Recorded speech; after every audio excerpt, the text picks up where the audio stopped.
من سيئات أعمالنا من يهده الله فلا مضل له ومن يضلله فلا هادي له وأشهد أن لا إله إلا الله وحده لا شريك له وأشهد أن محمدا عبده ورسوله أما بعد ربي اشرح لي صدري ويسر لي أمري واحلل عقدة من لساني يفقهوا قولي ربي زدني علما وارزقني فهما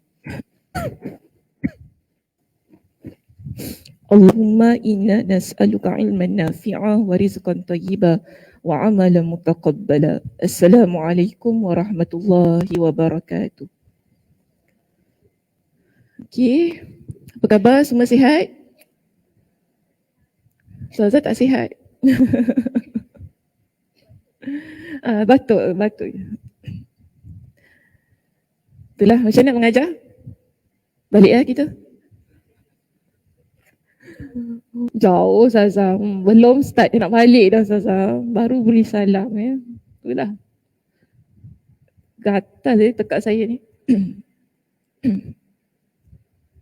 Minta maaf nanti kalau banyak terhenti ke apa, banyak terbatuk ke apa, minta maaf. Sebab saya kena mengajar juga kalau tak nanti cuti sebulan dah kita. Cuti lama kan. Okey. Ustazah dah makan ubat? Dah. Itulah lambat nak baik kan.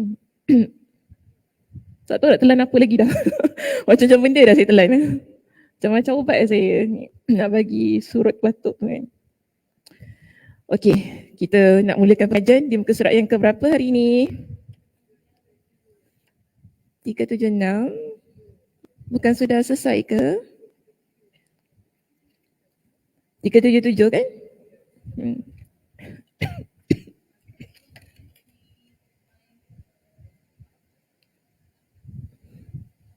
Mana Fitri? Oh, habis line keempat. Okey, tak apa ya, kita tinggalkan sebab saya dah simpulkan hari itu. Tapi ingat lagi tak apa bincang ni? Ingat lagi tak Kak Disa? Entah, tak ingat. Cuti 2 minggu Ustazah. Aduh, saya baik tak cuti sebulan. Cuti sebulan tak tahu mana pergi. Kitab pun hilang. Okey, kita hari ini akan masuk muka surat 377. Kita masuk pada poin kita yang B. Saya nak selesaikan perbincangan di bab kita yang ke-7 pada pagi ini. B di sini bisikan hati dan was-was. Okey. Sebelum itu, saya ingin datangkan ayat Al-Quran surah Qaf ayat 16. Allah Subhanahu wa taala berfirman, "Walaqad khalaqnal insana wa na'lamu ma nuwaswisu bihi nafsuh." Sesungguhnya kami telah menciptakan manusia dan kami tahu apa yang dibisikkan pada hatinya. Okey, surah Qaf ayat yang ke-16. Kita buka perbincangan dengan ayat itu. Pada ayat ini ingin menegaskan kepada kita bahawa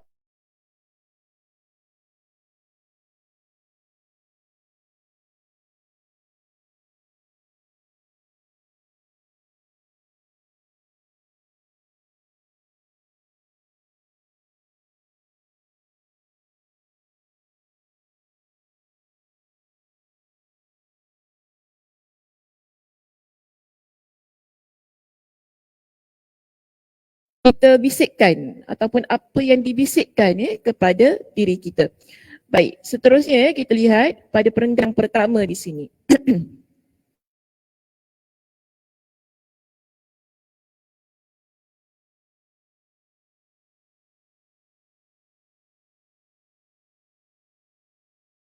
Betul ke saya sebut Fitri? Betul tak? Merembet cara sebutannya. Merembet ke merembat? Maksudnya? Sini ke sini. Oh, maksudnya gitu ya. Okey, ya bisa. Okey. Lalu merembet ke perenungan. Kemudian menimbulkan kehendak dan akhirnya menjadi sebuah perbuatan. Ini kita dah pernah bincangkan di mana? Di poin A benar. Di poin A di situ Pada poin A, kita dapati Imam Ibnul Qayyim Al-Jauziyah dia menjelaskan bagaimana bisikan hati kita dan was-was yang ada dalam jiwa kita ini dapat menjadi perilaku dan perbuatan. Tak silap saya ada letakkan diagram pada hari itu. Macam mana diagram dia? Okey, pertama bisikan hati yang berada di tempat yang pertama, bisikan hati ataupun letak di bawah ini was. Okey, daripada was-was dia akan jadi fikiran, betul? Apa yang terbisik ataupun yang terdetik dalam hati kita, dia akan pergi kepada pemikiran kita. Kita akan fikirkan apa yang kita rasa, apa yang dibisikkan, ya. Apa yang bermain di jiwa kita, dia akan masuk pada pemikiran. Jadi pemikiran ini dia akan akhirnya jadi apa? Perbuatan. Macam ada 4. Kehendak, betul, kehendak. Dia akan jadi kehendak. Jadi sebab apa? Kita dah fikir banyak sangat dah. Siang, malam, pagi, petangnya tentang apa yang dibisikkan pada hati kita. Masuk kepada pemikiran. Akhirnya ia menjadi kehendak. Kehendak ini seterusnya ia akan jadi perbuatan. Dan perbuatan tersebut ia akan menjadi kebiasaan kita jika sekiranya dibiarkan. Okey. Jadi pada poin kita yang A juga, saya dah jelaskan. Imam Ibnul Qayyim Al-Jauziyah sebutkan, kalau bisikan hati ini dia baik, maka keseluruhannya akan baik, bukan? Okey? Maknanya fikiran kita akan baik, kehendak akan jadi baik, perbuatan juga akan jadi baik.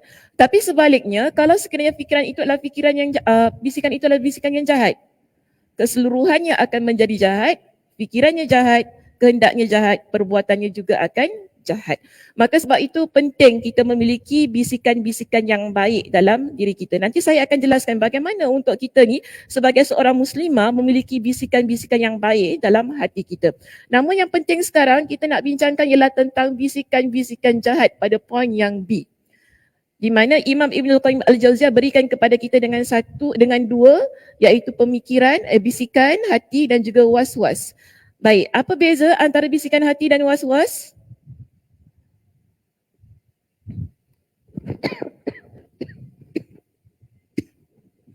Apa beza? Okey, satu-satu.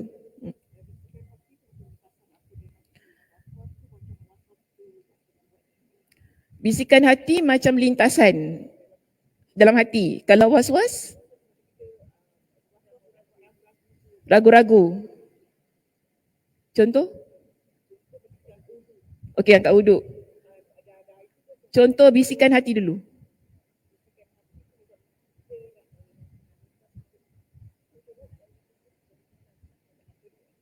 Dalam hati ada taman.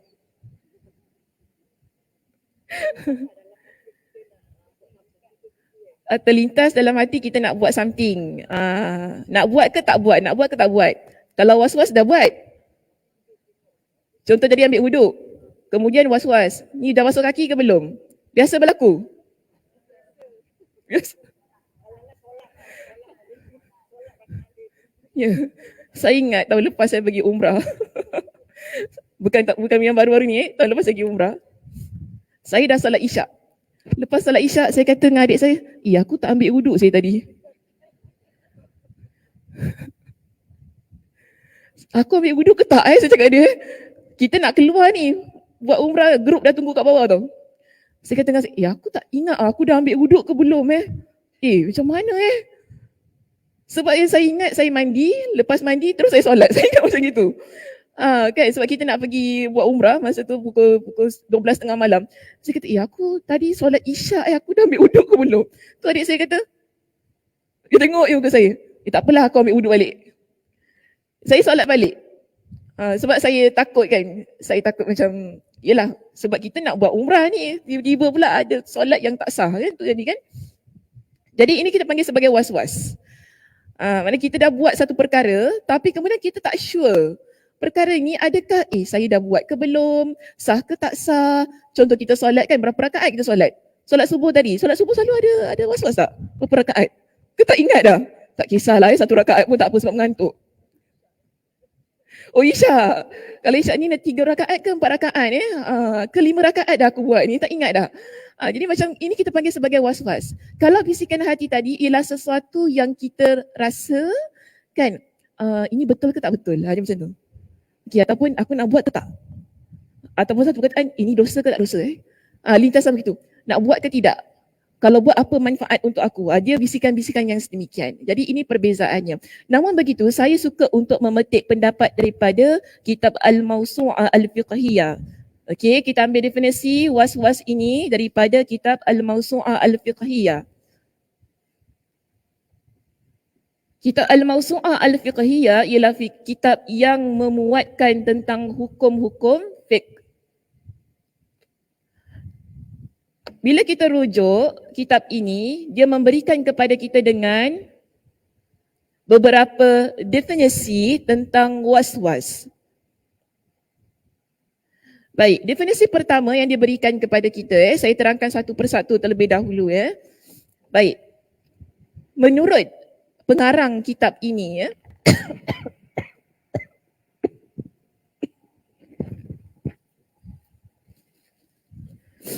pertama sekali, was-was ialah bermaksud percakapan di dalam diri sendiri, seperti dibisikkan ke dalam diri insan perasaan berbolak-balik sama ada telah melakukan sesuatu atau belum melakukan sesuatu. Jadi ini definisi yang pertama tentang was-was. Okey, iaitu kita ni ada suara pada diri kita, macam cakap-cakap tadi kan, pada diri kita ini yang sesuatu yang dibisikkan dalam diri kita tentang hal yang kita dah buat ataupun kita belum buat. Ini dipanggil sebagai was-was. Okey, sama ada telah melakukan sesuatu atau belum melakukan sesuatu. Percakapan dalam diri dia. Tadi dah solat ke belum? Tadi dah ambil wuduk ke belum? Ataupun tadi dah tidur ke belum? Ada macam tu tak? Oh tidur tak ada Tidur confirm aku tidur tadi. Macam itu. Tidur tak ada was-was Tidur je mesti confirm Okey. Tadi dah tidur ke belum? Ataupun tadi dah mandi junub ke belum? Ni kadang-kadang pun ada kan. Sebab kita mandi selalunya mandi sekali. Tadi dah mandi hadas ke belum Tak ingat mandi balik masuk toilet macam gitu. So ini kita panggil sebagai was-was. Okey, definisi yang pertama diberikan dalam kitab ini. Baik, yang kedua, kita fahami was-was ini bermaksud sesuatu yang dibisikkan oleh syaitan ke dalam diri manusia. Beza dengan yang pertama tadi, yang pertama tadi dia tidak ada kena mengena dengan bisikan syaitan. Yang pertama tadi kita buat satu perkara lalu kita tak confirm ataupun kita tak pasti. Hati kita berbolak-balik sama ada kita dah buat ataupun belum. Tapi kalau kita pergi kepada maksud yang kedua di sini, dia jelaskan kepada kita, maksudnya ialah bisikan yang syaitan campakkan ke dalam hati manusia. Okey. Contoh kita beri macam ni Kau nak pakai tudung ke?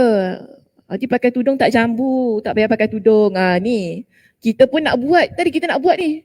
Kita nak pakai tudung tadi. Lah tak jambu lah. Hari ni pergi gufran tak payah pakai tudung.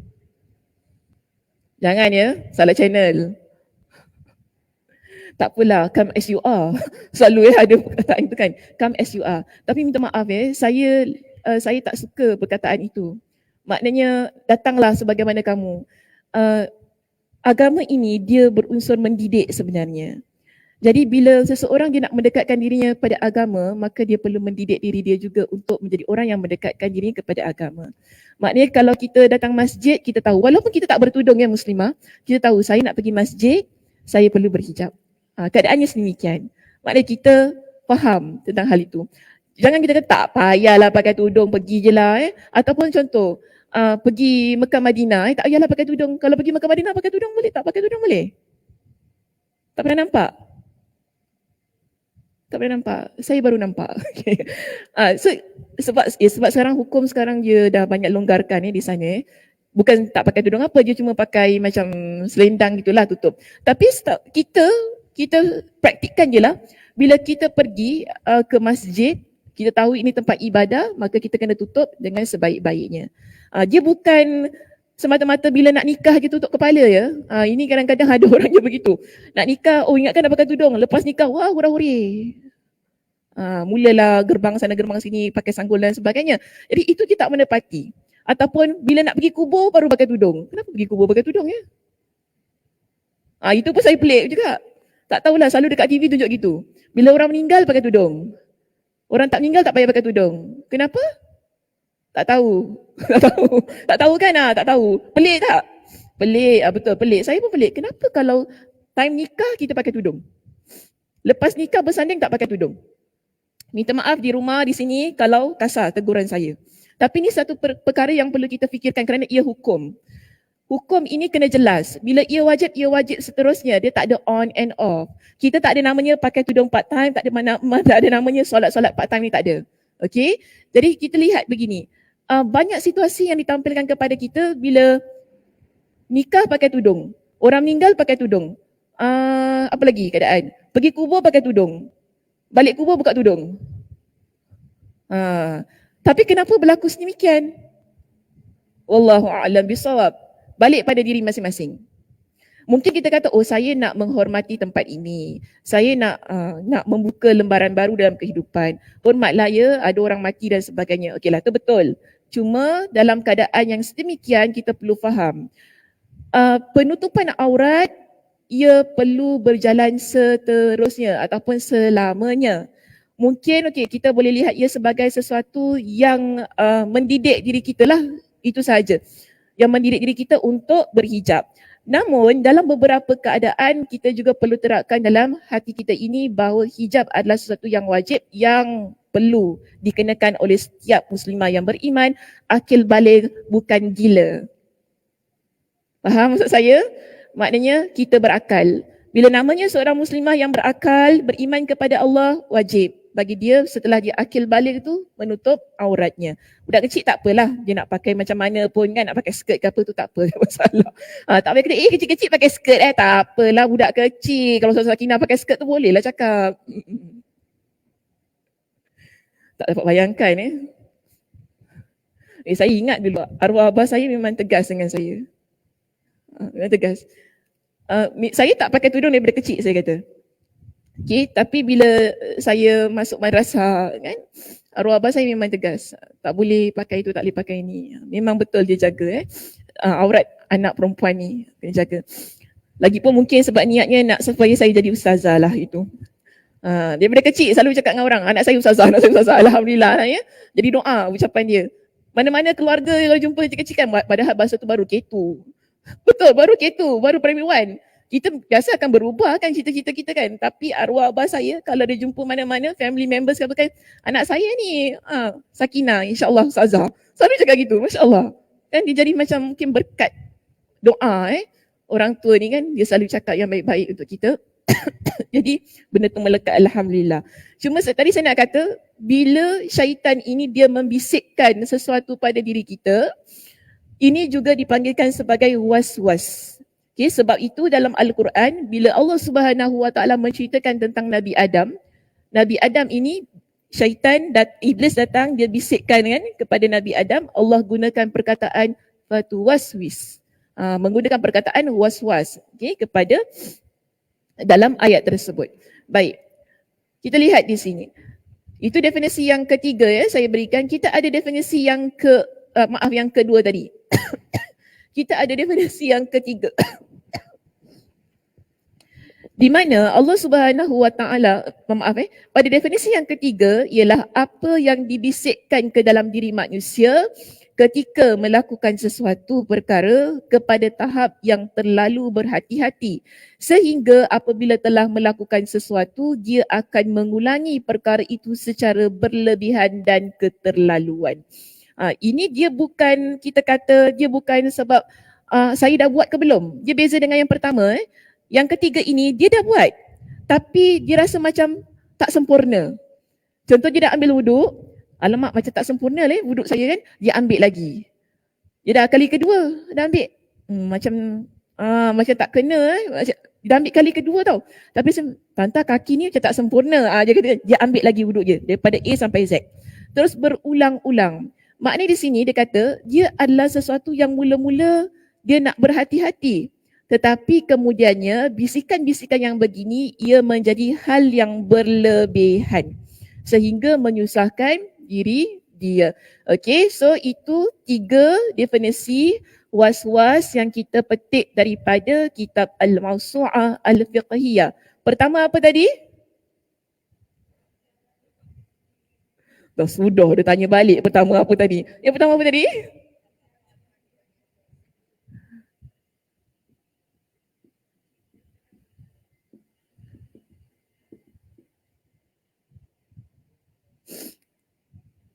Bisikan sama ada dah buat ataupun belum, okey?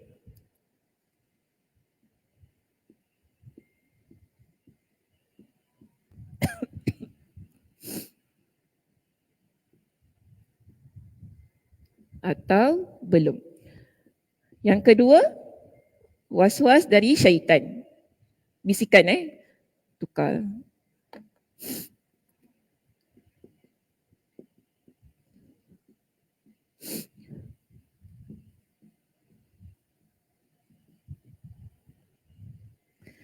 Tiga, bisikan yang bentuknya nak berhati-hati asalnya.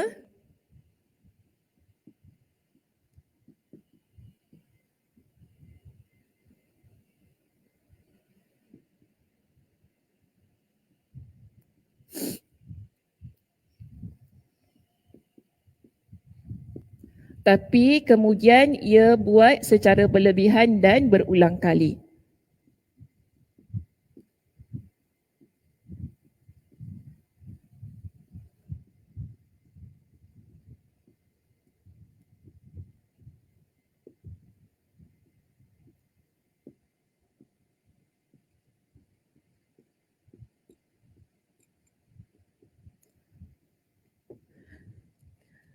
Okey, so apa pun sama ada kita berada di tempat di poin yang pertama, kedua,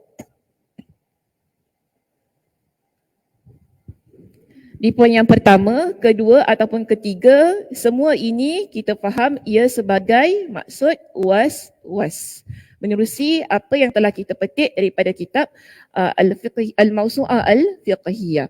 Okey, baik. Seterusnya di sini. Oh, ini makin nak suruh bangun ke apa? Baik, kita lihat begini. Ketahuilah bahawa bisikan hati dan perasaan was-was dapat merasuk ke dalam pemikiran kita tadi. Okey, pada bahagian yang pertama di sini. Masuk pada pemikiran kita. Dan seterusnya dia menjadi renungan. Pertama dari renungan. Kemudian menimbulkan kehendak, masuk pada yang kedua, dan seterusnya yang ketiga, akhirnya ia menjadi perbuatan. Apabila perbuatan ini sudah mengakar, maka ia berubah menjadi satu kebiasaan. Okey, ini yang kita tak nak. Kita tidak mahu bisikan ini dia menjadi kebiasaan. Kalau ia menjadi kebiasaan, ia akan menjadi satu perbuatan yang sukar untuk kita tinggalkan.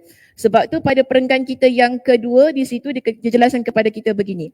Mencegah masuknya bisikan buruk ke dalam hati sejak awal kemunculannya lebih mudah daripada menghapusnya setelah terpatri di dalam jiwa. Kalau kita berada di tempat yang pertama, okey, bisikan hati itu dia berada pada pemikiran kita nak cegah dia lebih mudah daripada kalau dia dah masuk kepada perbuatan. Sebab tu tadi dia kata, kita nak cegah ketika berada pada pemikiran ataupun sedang bisik-bisik dalam hati ni, itu lebih mudah daripada kita nak erase ataupun kita nak buang perkara ini, perbuatan ini yang sudah menjadi kebiasaan. Sebab itu sebelum ia menjadi perbuatan, kita perlu halang agar dia tak masuk kepada stage yang berikutnya ataupun peringkat berikutnya. Okey, baik. Di sini kita lihat, saya nak datangkan sebuah hadis Nabi SAW tentang hal ini, di mana Nabi SAW mengingatkan kepada kita tentang bisikan syaitan. Nabi SAW bersabda, Nabi kata apa? Ya'ti syaitan. Syaitan ini dia akan datang kepada salah seorang daripada kalian. Okey, maknanya nak kata syaitan ini akan sentiasa datang kepada kita untuk membisikkan sesuatu. Dan biasanya syaitan akan membisikkan rasa was-was dalam hati kita ni pada benda-benda yang simple sahaja.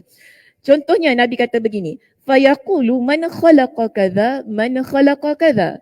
Jadi syaitan ini dia akan bisikkan pada hati kita, bila kita nampak sesuatu kita akan sering bertanya, siapa yang ciptakan ini, siapa yang ciptakan ini?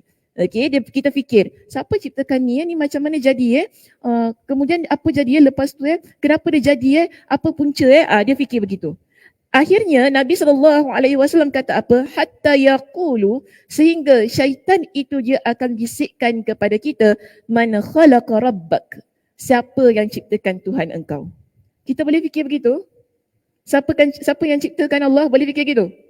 Tak boleh Tidak ada yang menciptakan Allah Subhanahu wa taala. Wal awwal wal akhir. Allah itulah yang pertama, Allah itulah yang terakhir. Kita tidak boleh memikirkan tentang adakah Allah tu cipta, siapa ciptakan Allah, bagaimana Allah. Sebab apa? Allah Subhanahu wa taala ini yang menciptakan kita. Tidak ada yang menciptakan dia. Rujuk dalam surah Al-Ikhlas. Qul huwallahu ahad. Allahus samad.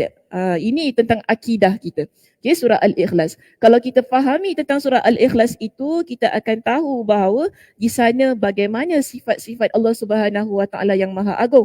Tidak ada yang menciptakannya, tidak ada yang memberanakkannya. Allah Subhanahu Wa Taala beritahu kita dalam surah Al-Ikhlas. Jadi tapi syaitan, Nabi kata syaitan akan asak kita dengan soalan-soalan yang memusnahkan akidah kita. Dia akan bisikkan dengan soalan-soalan yang begini sehingga Nabi kata apa? Hatta yaqula man khalaqa rabbak fa idza balaghahu.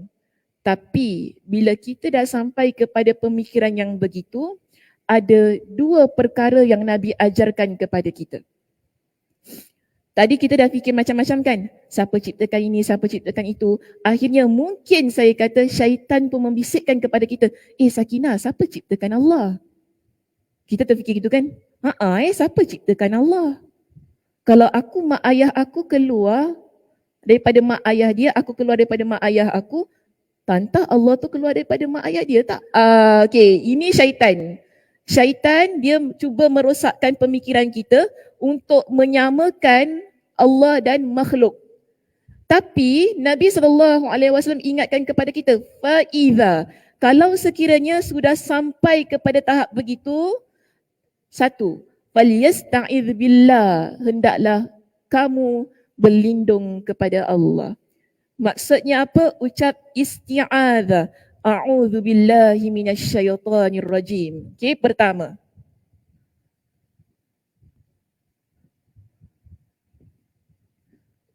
Kita ucapkan isti'adzah, iaitu a'udzu billahi minasyaitonir rajim. Aku berlindung kepada Allah daripada syaitan yang direjam. Okay, kerana apa? Bisikan-bisikan yang jahat ini adalah daripada syaitan. Dia tak semestinya tentang contoh yang diberikan oleh Nabi SAW itu tadi ya. Mungkin kita ada bisikan-bisikan yang suruh kita buat perkara jahat, tak payah solat, malas, okay? Tak payah buat itu, tak payah buat ini. Kita jadi lambat nak buat satu perkara yang baik. A'udzubillahi minasyaitonir rajim. Biasakan ia menjadi ucapan kita. Bila ada terdetik, ada rasa mungkin was-was dan sebagainya, dah sudah. A'udzubillahi minasyaitonir rajim. Jadi ini yang Nabi SAW ajarkan kepada kita. Kemudian yang kedua, Nabi kata apa? Walyantahi. Okey? Walyantahi. Walyantah maksudnya ialah hendaklah kamu berhenti.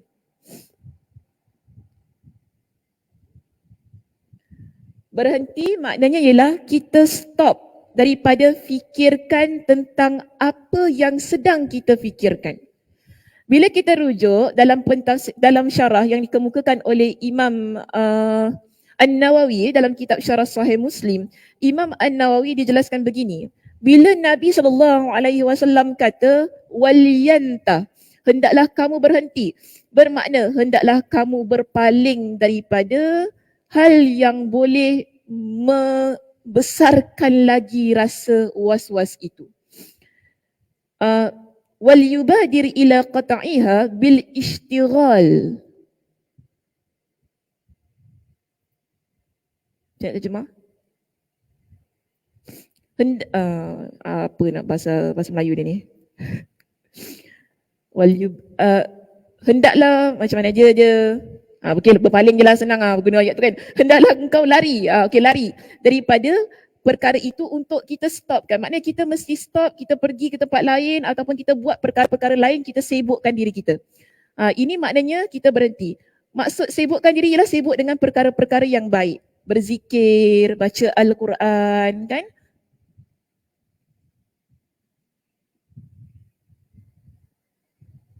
Zikir, baca Al-Quran, buatlah hal-hal yang bermanfaat supaya kita tidak disibukkan dengan bisikan-bisikan itu tadi.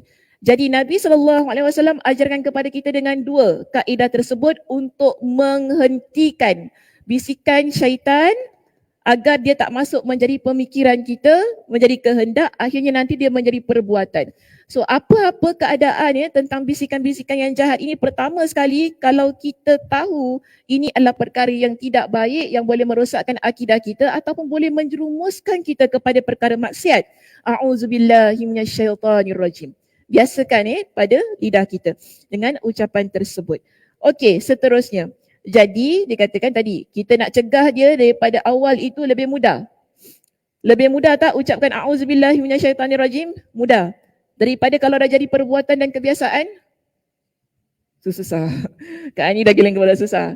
Sebab kalau kita dah biasa buat satu dosa yang muslimah, kita, maaf saya kata, boleh jadi kita tidak ada rasa untuk meninggalkan dosa itu. Sebab kita dah selesa. Dia dah jadi kebiasaan kita. Dan kita akan rasa, aku buat ni tak tahun, tak ada apa-apa pun, tak ada azab pun jatuh ke aku. Dia akan rasa macam tu. Ini bahaya. Sebab tu susah untuk dia tinggalkan perbuatan itu tadi. Tapi kalau kita dah cegah daripada awal dengan mengucapkan a'udzubillahi minasyaitanirrajim itu tadi, lalu kita berhenti, sibukkan diri kita dengan perkara-perkara ibadah dan yang hal-hal yang bermanfaat, insya-Allah ia tidak akan sampai kepada perbuatan hingga menjadi kebiasaan kita. Baik. Hanya saja sudah dimaklumi bahawa manusia tidak diberi kemampuan untuk menghilangkan bisikan hati selamanya. Okey, kita tak boleh untuk hilangkan bisikan ini. Walaupun kita dah ucapkan a'udzubillahi minasyaitanirrajim, kita berhenti daripada memikirkan perkara-perkara tersebut dan kita buat ataupun kita palingkan diri kita daripada apa yang sedang kita fikirkan dengan melakukan perbuatan-perbuatan yang baik, amal soleh.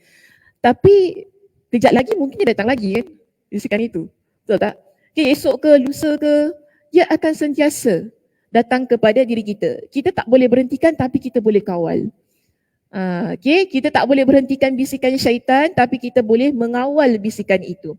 Yang mana di sini dijelaskan kepada kita, manusia tidak diberi kemampuan, Allah tak berikan kepada kita dengan kemampuan untuk menghilangkan bisikan hati selamanya.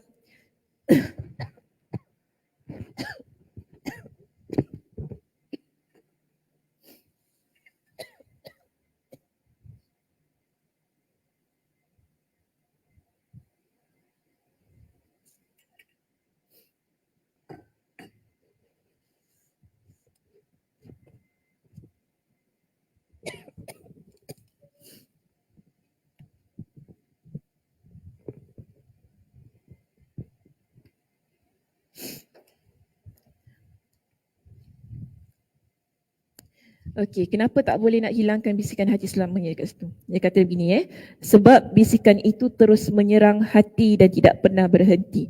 Laksana hembusan nafas yang tidak pernah berhenti. Kerana itulah janji syaitan, janji iblis yang telah Allah perkenankan. Betul tak? Bila Allah Subhanahu Wa Taala keluarkan iblis daripada syurga, apa dia janji? Dia sumpah apa?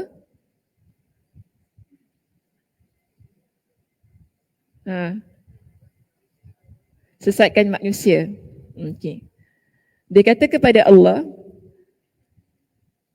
dengan surah Al-A'raf, kita ambil dalilnya. Surah Al-A'raf pada ayat yang ke-16, qala fa bima aghwaytani la'aq'udanna lahum siratakal mustaqim. Iblis pun berkata kepada Allah, oleh kerana engkau, wahai Allah, menyebabkan aku tersesat ataupun menghukumkan aku tersesat, maka demi sesungguhnya aku akan mengambil tempat menghalangi mereka dari menjalani jalanmu yang lurus. Jadi ini janji dia. Maknanya aku akan sesatkan umat manusia ini. Kau keluarkan aku daripada syurga, aku tak puas hati. Kan mula-mula tak puas hati dengan Nabi Adam. Tapi kemudian dia bawa ketidakpuasan hati dia tu, dengki dah ni, sampailah kepada zuriat keturunan Nabi Adam, iaitu kita lah ni umat manusia. Yang mana dia kata begini kepada Allah, bagaimana aku akan lakukan? Dia kata kepada Allah, summa la'atiyannahum min baini aydihim wa min khalfihim wa an aymanihim wa an syama'ilihim wa la tajidu aktsarahum syakirin.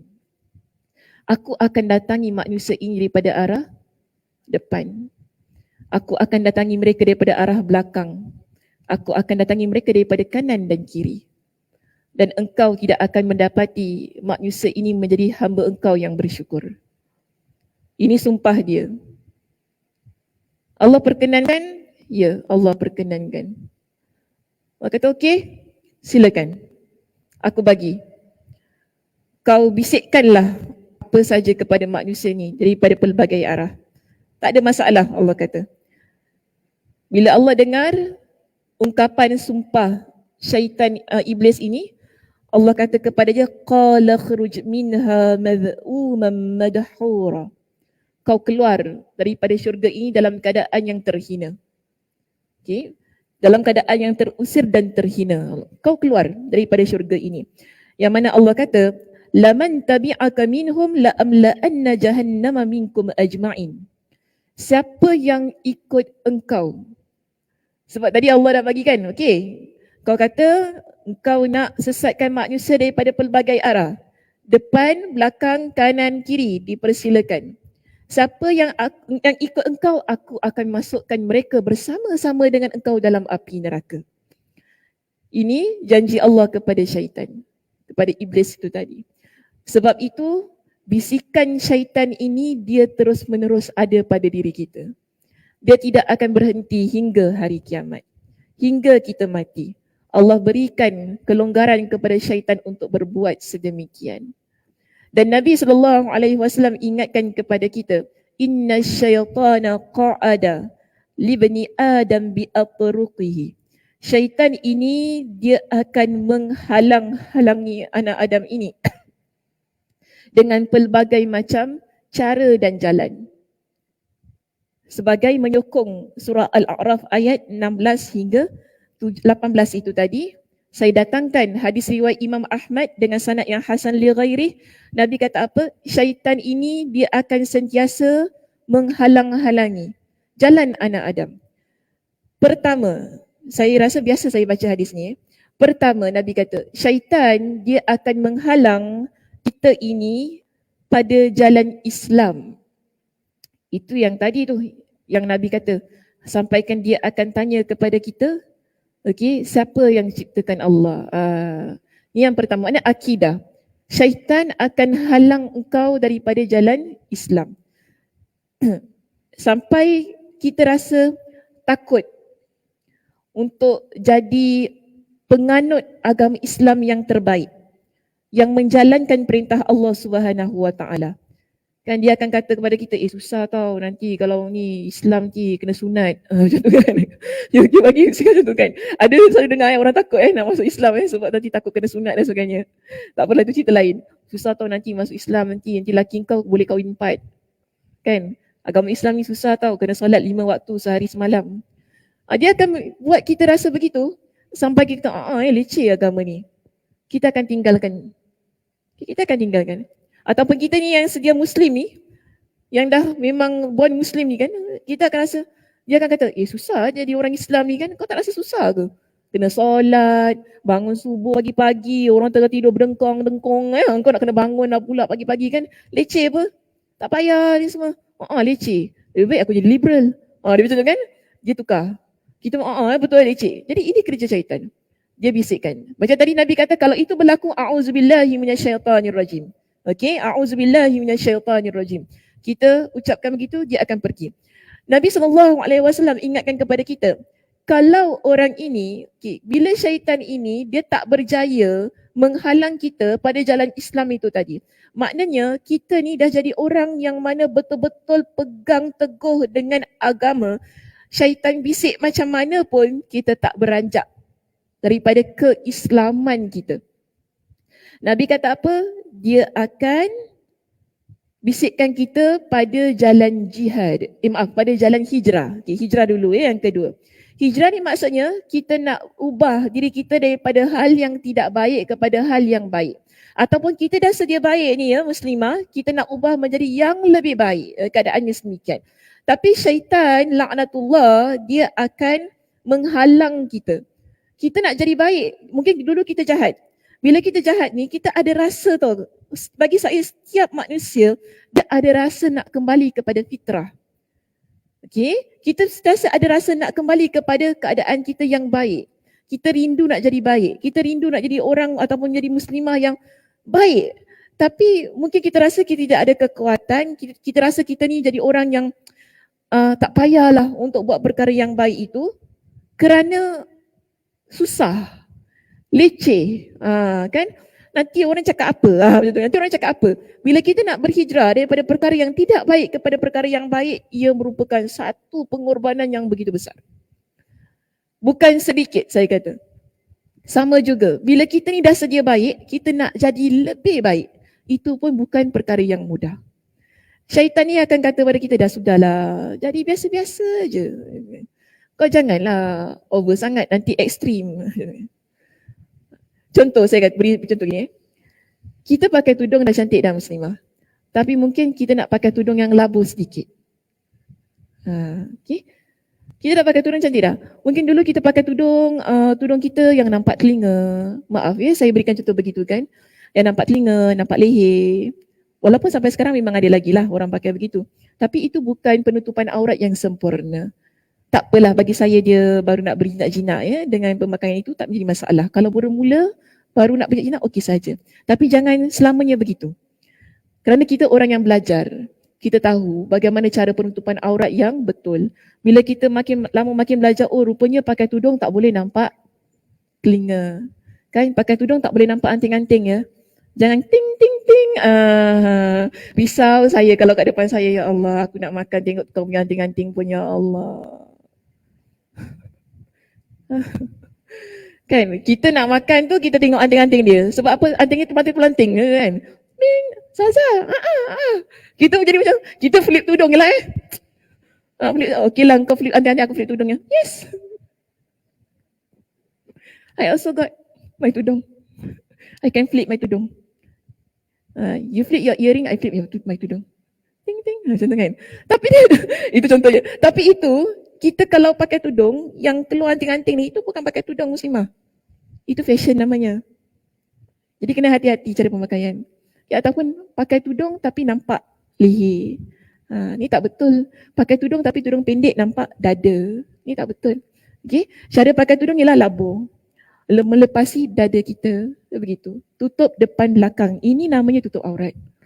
Tapi kalau kita pakai tudung, kita nampakkan yang tak sepatutnya kita nampakkan. Sama-sama ya kita muhasabah untuk diri saya juga.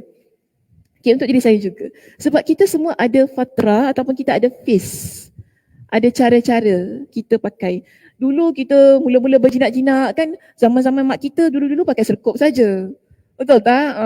Cik Jah dah ketawa dah kata kan. Betul kan? Betul sama-sama mak kita. Saya tengok gambar-gambar mak saya macam tu. Mula-mula pakai tudung. Yelah, dia berperingkat-peringkat. Kita tak boleh bila kita nak berhijrah ni, mula-mula terus kita nak pakai tudung macam saya. Itu dahsyat tu kan. Orang akan terperanjat, tiba-tiba je pakai tudung macam Surah Sakinah tempah dengan kedai yang sama pula tu. Dia jadi lain. Jadi kita lihat di sini, dia biasalah. Dia mula pakai serkup kan. Lepas tu pakai tudung pendek sikit. Lepas tu pakai tudung yang ikat belakang sikit. Lama-lama dia jadi labu. Maknanya kita belajar cara penutupan aurat yang benar. Yang silapnya kalau sekiranya bila kita dah tahu, di sinilah syaitan dia akan membisikkan kepada kita. Tak payahlah, pakai tudung dah nampak anting-anting pun dah cantik apa, yang penting kau tutup kepala. Sedangkan kita nak berhijrah kepada yang lebih baik tu tadi. Bisikan syaitan ini dia akan menghentikan kita daripada melakukan perbuatan yang sepatutnya kita lakukan. Dan Nabi kata apa? Syaitan dia akan halang kita untuk berhijrah. Tapi kalau kita tak apa, tak kisahlah, tak cantik ke, tak nampak vogue ke kan, tak nampak macam mana yang cakap tak nampak macam fashionista ke, hijabista ke, tak apa. Yang penting saya nak pakai tudung yang betul sebagaimana yang Nabi SAW perintahkan dan dalam Al-Quran perintahkan. Kita pakai juga. Adakah syaitan dia akan berhenti? Tak. Syaitan ini saya kata apa satu benda yang kita perlu belajar daripada syaitan ini sifatnya, dia tak berputus asa. Itu sifat syaitan. Dia all out tau. Sampai hari kiamat. Kita ni manusia, kita banyak sifat yang down. Syaitan tak ada rasa down ni. Dia kata okey tak apalah, dia hijrah juga, dia pakai tudung juga, pakai tudung apa, okey tak apa. Dia akan serang kita pada jihad. Jihad ni maksudnya ialah pengorbanan kita ni. Bagaimana kesungguhan kita untuk melakukan amalan ibadah. Bagaimana kesungguhan kita untuk terus kekal dalam keislaman kita. Bagaimana kesungguhan kita untuk terus berhijrah. Syaitan ini dia akan halang kita ni. Okey, kau betul-betul sungguh-sungguh kan nak kekalkan keislaman kau. Kau sungguh-sungguh nak berhijrah. Tak apa, hijrahlah. Aku akan terus halangi engkau. Tapi Nabi SAW dalam hadis ini Nabi ingatkan kepada kita, faman fa'ala dhalik. Siapa yang dia buat semua itu? Maknanya kita syaitan ni dia bisikkan macam mana pun pada diri kita, lalu kita tetap halang, maknanya kita ni tetap tepis apa yang dibisikkan pada diri kita. Nabi kata apa? Kalau orang itu dia mati, kana haqqan 'ala Allahi ay yudkhilahul jannah. Maka berhak Allah Subhanahu Wa Taala masukkan dia ke dalam syurga. Ini kita panggil bagaimana pahala ataupun bagaimana balasan ganjaran yang Allah berikan kepada mereka yang betul bersungguh-sungguh, yang betul-betul berjihad melawan bisikan-bisikan syaitan. Allah akan masukkan orang yang begini dalam syurganya. Kita betul-betul tadi kan berjihad pakai tudung labur betul-betul ni. Akhirnya tengah-tengah pakai tudung ni kita mati dalam keadaan yang pakai tudung begitu, masuk syurga kita ni muslimah. Ini pesan Nabi SAW. Bila kita membuka kitab Imam Ar-Razi, iaitu kitab At-Tafsir Al-Kabir. Imam Ar-Razi kata apa? Hadis ini menunjukkan kepada kita bahawa syaitan ini dia akan membisikkan pada manusia daripada pelbagai arah tanpa henti. Sehingga ada satu riwayat yang menyebutkan tentang kegusaran ataupun rasa sedihnya malaikat bila melihat keadaan itu. Dalam riwayat ini, malaikat kata kepada Allah, ya ilahana, wahai Tuhan kami. Kalaulah syaitan ini dia mengasak manusia daripada pelbagai arah. Tadi berapa arahnya? Depan, belakang, kiri, kanan.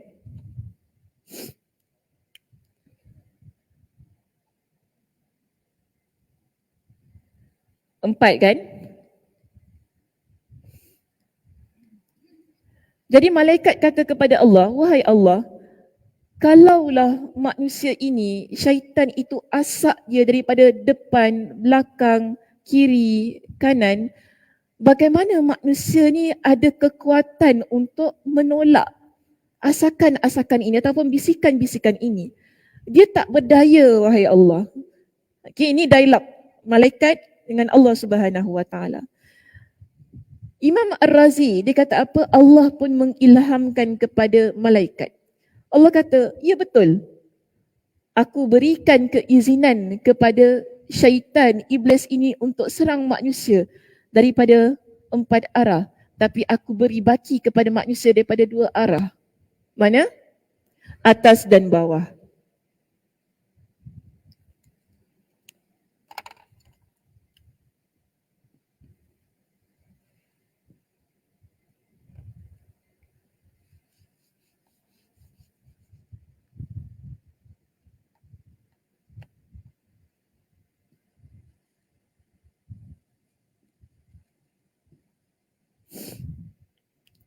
Allah kata kepada malaikat, aku bagikan, maknanya aku berikan kepada manusia ni dengan dua arah. Yang mana syaitan dia tak boleh ganggu. Daripada arah atas dan juga arah bawah kita. Bagaimana keadaan itu? Okay, pertama, daripada arah atas ini Allah kata, bila manusia dia mengangkat tangannya berdoa kepada aku. Kita angkat tangan menghadap mana? Atas ke bawah? Ada doa gini? Tak ada. Yalah, doa tolak bala tak ada. Tak ada kita, ya Allah ya Tuhanku, bagilah. Tak ada, kita tak macam tu. Kita angkat tangan, hadap ke langit. Okey? Ilas sama, kita menghadap ke langit. Maknanya atas. Jadi Allah kata bila manusia ini dia mengangkat tangannya, menadah tangannya ke arah langit, berdoa kepada aku, syaitan dia tak boleh ganggu. Sebab doa adalah senjata kita.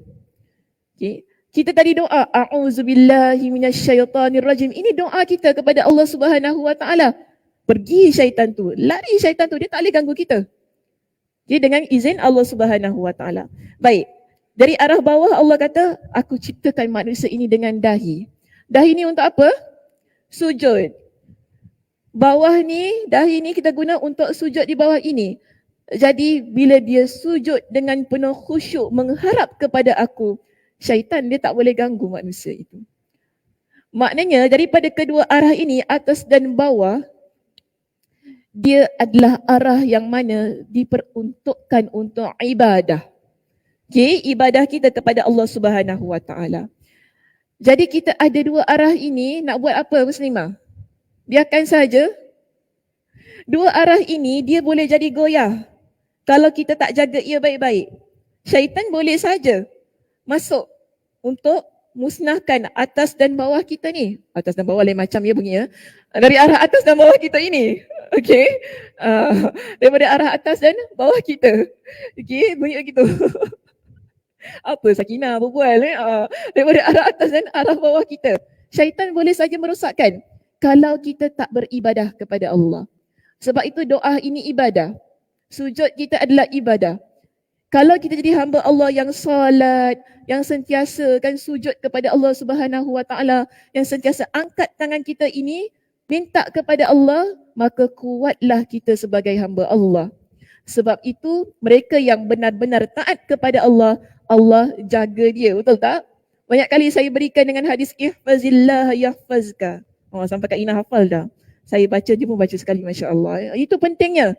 Kita baca hadis ni banyak kali, tak kira lah 10 kali ke 20 kali saya ulang. Sebab kita kena ingat, kita kena hafal apa yang Nabi ajarkan kepada kita. Kalau kita ni jaga ketaatan kita kepada Allah, Allah akan jaga kita.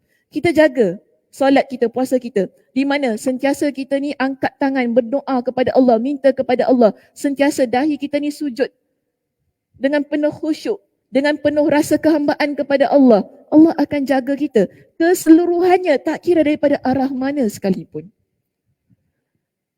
Ketaatan yang kita lakukan akan menyebabkan atas, depan, belakang, kiri, kanan dan bawah kita keseluruhannya.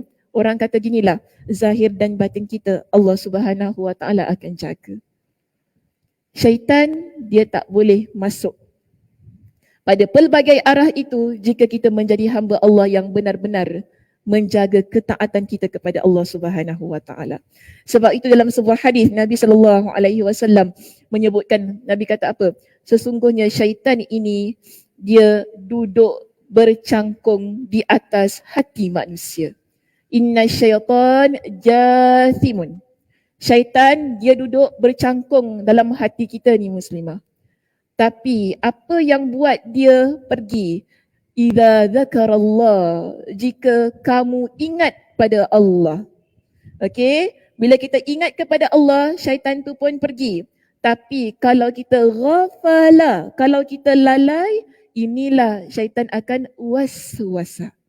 Syaitan akan mula untuk membisikkan perkara-perkara yang tak baik pada diri kita. Sebab tu amat penting ya menjaga ketaatan kita kepada Allah Subhanahu Wa Taala.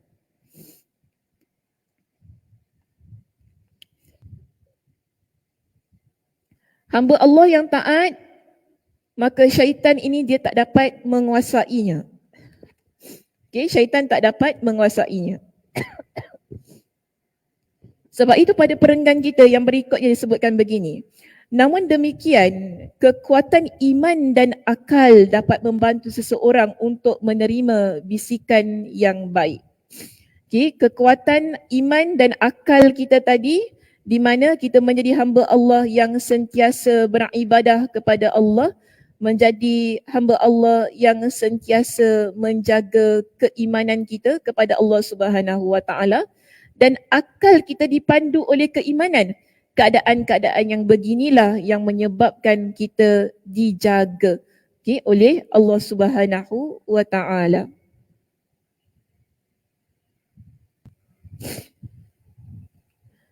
Di mana kita nampak di sini, dapat membantu seseorang untuk menerima bisikan baik, merasa puas terhadapnya dan merasa tentram dengannya. Kita akan jadi orang yang tentram dengan keimanan ni yang ada dalam hati kita, dengan akal kita yang sihat, yang dipandu oleh keimanan itu. Namun selain itu, iman dan akal juga dapat membantu menolak bisikan buruk, merasa benci kepadanya dan menjauhinya. Bila tadi Allah Subhanahu Wa Taala izinkan syaitan untuk menghasut manusia ini daripada pelbagai arah. Okay, syaitan juga ada memberikan syarat, di mana kalau kita rujuk dalam surah Al-Hijr, surah Al-Hijr pada ayat yang ke-40, syaitan kata apa kepada Allah? Ya, aku akan sesatkan manusia ini dan keseluruhannya di atas muka bumi. Illa, dia kata illa ibadaka minhumul mukhlasin, kecuali di kalangan hamba engkau yang ikhlas. Maknanya di kalangan hamba engkau yang hatinya tidak ada kesyirikan, hatinya bersih. Kalau begitu keadaan hati kita, syaitan dia tak mampu untuk menguasai. Syaitan berikan pengecualian. Aku janji kepada engkau, aku akan sesatkan manusia ini dengan bisikan-bisikan aku sampai hari kiamat. Tidak ada sesiapa di kalangan manusia-manusia kita ni kan, yang biasa-biasa ni, yang akan terkecuali sampai ke hari kiamat. Tetapi melainkan orang yang tak terkena dengan bisikan itu, ataupun dia terkena tapi kemudiannya dia dapat menolak, ialah hamba engkau yang ikhlas, yang hatinya benar-benar bersih daripada perkara-perkara yang tidak baik. Dan hal ini sebagaimana pernah dinyatakan oleh para sahabat. Jadi ada para sahabat pernah datang bertemu dengan Nabi SAW, di mana mereka bertanya kepada Nabi, "Ya Rasulullah, wahai Rasulullah, salah seorang di antara kami merasakan sesuatu di dalam jiwanya hingga dia lebih suka terbakar hangus menjadi arang daripada membicarakannya." Maknanya dalam hati kami ini, dia jumpa dengan Nabi, dalam hati kami ini, Rasulullah, kami ada sesuatu yang dibisikkan tentang hal-hal yang tak baik. Tapi kami tak nak ucapkan, kami tak nak luahkan. Yang mana kami rasa kalau kami ini berubah hangus menjadi arang, itu lebih baik untuk diri kami. Jadi Nabi SAW pun tanya kepada mereka, awaqad wajadtumuhu? Adakah kalian benar-benar mendapatkan bisikan-bisikan yang seperti itu? Okay, Nabi tanya kepada mereka. Mereka kata, qalu na'am. Ya, kami dapatkan bisikan-bisikan yang seperti itu. Nabi pun menjawab begini, ataupun Nabi memberikan sabda baginda yang sebegini. Dzaka sarihul iman. Itulah yang kita panggil sebagai keimanan yang jelas. Keimanan yang kukuh dalam hati kita. Maknanya begini, setiap daripada diri kita, syaitan dia akan datang memberikan bisikan-bisikan yang jahat. Dia akan letakkan pelbagai macam was-was dalam hati kita, supaya kita ni jadi orang yang tidak tenang. Tetapi bila kita ni jadi hamba Allah yang kuat keimanannya, yang benar-benar beriman kepada Allah Subhanahu Wa Taala, menjalankan syariat Allah, yang taat kepada Allah, dia hanya akan jadi satu bisikan ataupun was-was yang berlalu begitu sahaja. Sehingga kita sebagai hamba Allah tak terasa pun untuk mengucapkan apa yang diwas-waskan dalam hati kita. Contoh, mungkin dia tanya kepada kita, syaitan ini kan dia berikan was-was kepada kita tadi tentang siapa yang ciptakan Allah. Kita tak keluarkan soalan itu. Makna kita pun tak, mana boleh cakap gitu. Kita halang diri kita semikian. Sebab tu Nabi tanya tadi, adakah betul kalian ada rasa bisikan yang semikian? Mereka kata ya. Dan Nabi kata apa? Kalau begitu ada dalam diri kalian, maka ini kita panggil sebagai keimanan yang jelas. Bukti keimanan kita kepada Allah Subhanahu Wa Taala. Dan di dalam riwayat yang lain kita lihat muka surat yang berikutnya, Nabi SAW bersabda, sebenarnya dalam hadis ini di depannya Nabi ucapkan takbir 3 kali ya. Boleh letakkan sebagai penambahan di situ untuk riwayat yang lengkapnya.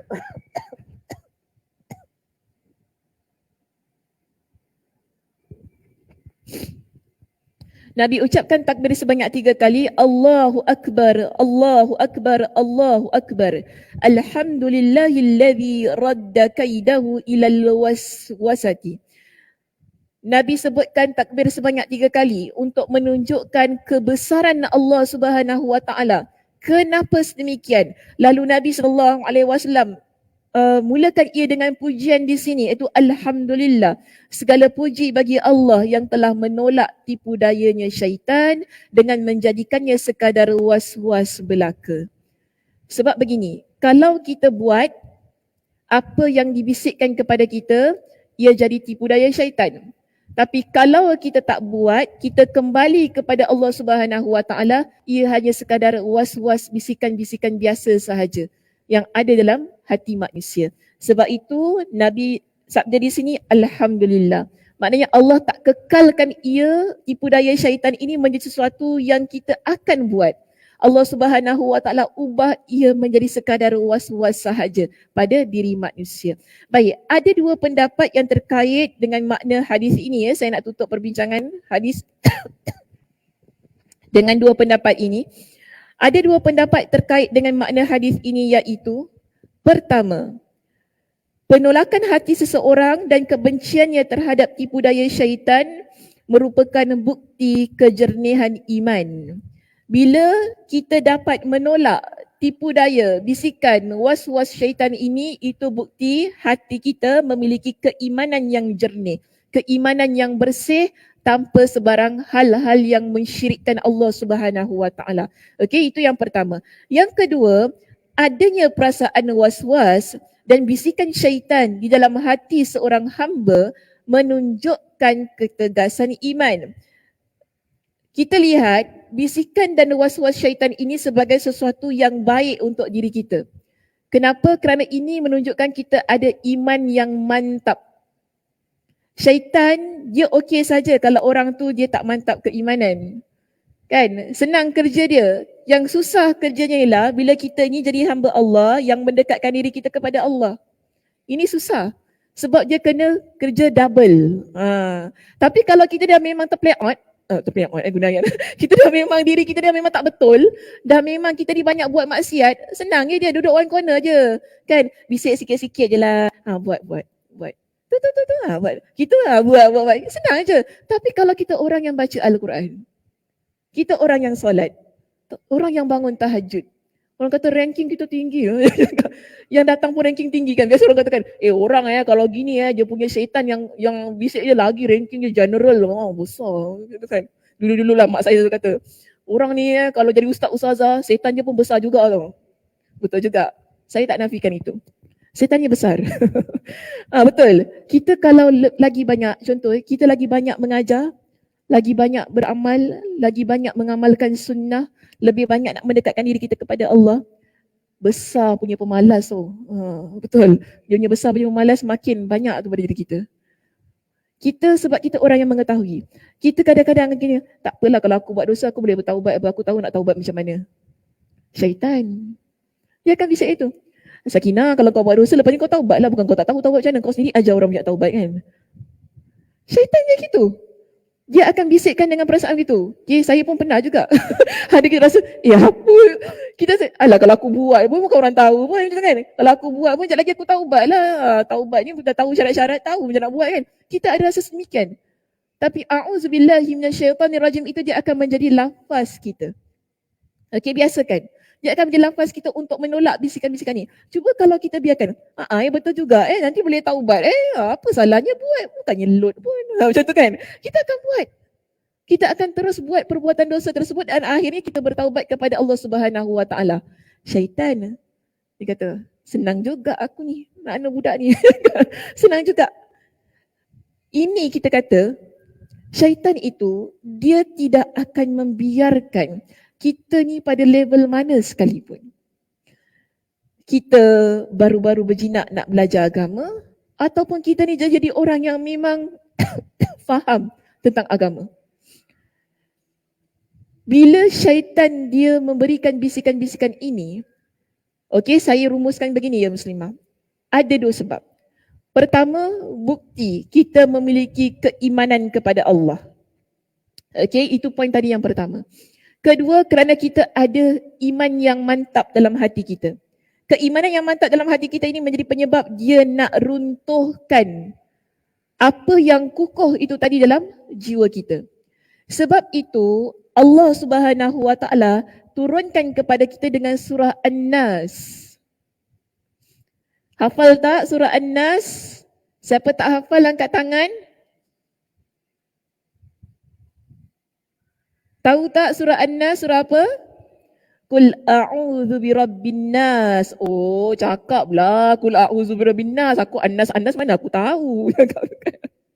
Sebaik tak angkat tangan. Oh, tu kan. Sebaik aku tak angkat tangan, buat malu je.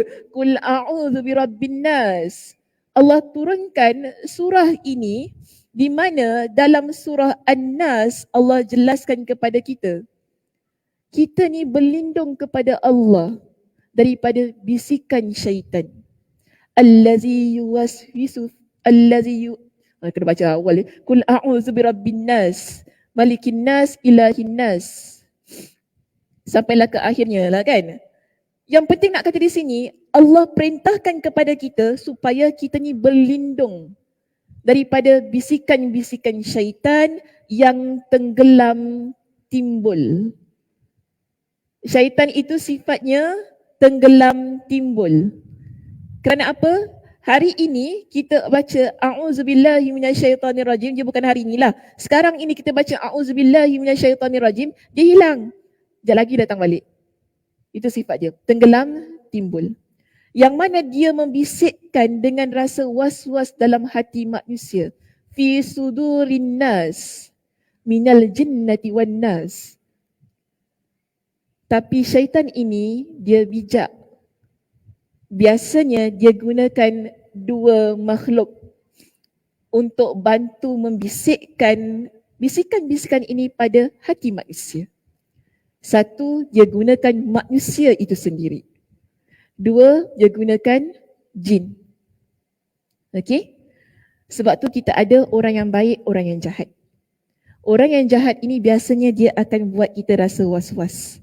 Dia akan buat kita rasa ragu-ragu dengan kebaikan yang kita nak buat. Ini pentingnya orang jahat pada syaitan. Dia akan bantu kita. Tapi bila kita baca Qul a'udzu birabbin nas itu tadi, kita minta kepada Allah bukan sahaja daripada bisikan syaitan, tapi daripada bisikan manusia dan jin yang jahat ini yang menjadi tentera kepada syaitan. Sebab itu apabila ada seorang sahabat Nabi yang bernama Ibn Abis Al-Juhani, dia datang kepada Nabi SAW. Dia nak jemput Nabi SAW untuk melaksanakan solat. Maaf bukan Ibn Abis Al-Juhani. Abdullah bin Khubayb. Itu riwayat yang lain ya. Nanti saya bacakan juga riwayat Ibn Abis Al-Juhani. Abdullah ibn Khubayb ketika dia datang jumpa dengan Nabi pada waktu malam. Waktu itu dia kata apa? Malam yang begitu gelap gelita, hujan turun. Jadi hujan itu maknanya mendung lah kan. Dah malam, maksud mendung, gelap lah. Jadi dia kata, Nabi tak datang ke masjid. Jadi kami datang nak jemput Nabi SAW. Lalu dia kata, fa'adraknahu faqala asallaitum. Bila Nabi nampak kami ni belum solat lagi, Nabi tanya, adakah kalian telah melaksanakan solat? Dia kata, falam akul syai'an. Jadi Abdullah bin Khubayb kata, aku tak cakap apa-apa. Aku diam aja bila dengar sedemikian. Lalu Nabi SAW pun tanya kepada kami, faqala qul. Nabi kata, ucapkanlah. baca. Abdullah bin Khubayb dia kata apa, nak baca apa? Dia diam je. Dia tak baca apa, dia diam saja. Nabi pun kata lagi kepada dia, kul, baca. Dia kata falam akul syai'an. Jadi aku tak baca apa-apa. Aku diam saja. Sampailah kepada yang ketiga kali, Abdullah bin Khubayb tanya kepada Nabi, wahai Rasulullah, ma aqulu, aku nak baca apa? Kali ketiga baru dia tanya, aku nak baca apa wahai Rasulullah? Kenapa kali ketiga baru tanya? Kenapa mula-mula tu tak tanya? Saya kalau katakan, kakak baca, saya kata nak baca apa? Pertama sekali mesti tanya nak baca apa ataupun bukan baca apa kan. Tapi Abdullah ibn Khubayb pada soalan yang ketiga baru dia tanya Nabi balik, nak baca apa? Kenapa soalan yang ketiga? Kenapa yang pertama tadi tak baca? Tak tanya? Kenapa Cik Ana? Terfikir tak? Ke tak terfikir? Tak apalah Sasa, bacalah sampai habis. Leceh lah nak fikir-fikir ni. Jangan gitu ya. Saya nak bila saya mengajar ni kita fikir. Jangan terima, ketawa, suka, balik, hilang. Okay? Hilang. Saya mengajar, apa yang saya cakap fikir. Betul ke dia cakap? Kenapa dia cakap gitu? Kenapa Nabi cakap gitu? Fikir. Dia bergerak mindanya. Duduk ni dengar-dengar tapi kena fikir. Biasanya begini Muslimah. Nabi SAW bila dia kata kul ni ataupun Nabi suruh sesuatu, Nabi akan sebutkan ataupun Nabi akan jelaskan. Sebab tu Abdullah bin Khubayb dia tunggulah kan. Kenapa nak suruh apa? Dia tak tanya sebab dia tahu nanti Nabi akan cakap. Tapi sekarang dah 3 kali ni. Dia tak cakap-cakap pula apa benda nak kena baca. Kan? Baru dia tanya kali yang ketiga. Jadi bila dia tanya pada kali yang ketiga, Nabi SAW pun kata begini kepada dia. Qala qul huwallahu ahad. Okey? Qala qul huwallahu ahad. Nabi SAW bersabda kepada dia, bacalah qul huwallahu ahad wal muawwidhatain. Muawwidhatain apa? Surah Al-Falaq dan surah An-Nas. Jadi kita ada 3 surah di sini Muslimah. Okey? Qul huwallahu ahad, qul a'udzu birabbil falaq dan qul a'udzu birabbin nas. 3 surah ini. Di mana Nabi kata apa? Engkau bacalah qul huwallahu ahad, qul a'udzu birabbil falaq dan qul a'udzu birabbin nas. Baca sampai habis jangan baca itu aja. Tiba-tiba balik qul huwallahu ahad, qul a'udzu bin nas, qul a'udzu bil falaq. Saya kata 3 tu je. Tak sampai habis sampai surahnya. Okey, 1 surah. Jadi 3 surah ini. Hina tumsi wa hina tusbih 3 marrat. Baca 3 surah ini 3 kali pada waktu pagi, pada waktu petang. Di mana Nabi kata apa? Takfika min kulli syai'. Akan cukup untuk engkau daripada segala sesuatu.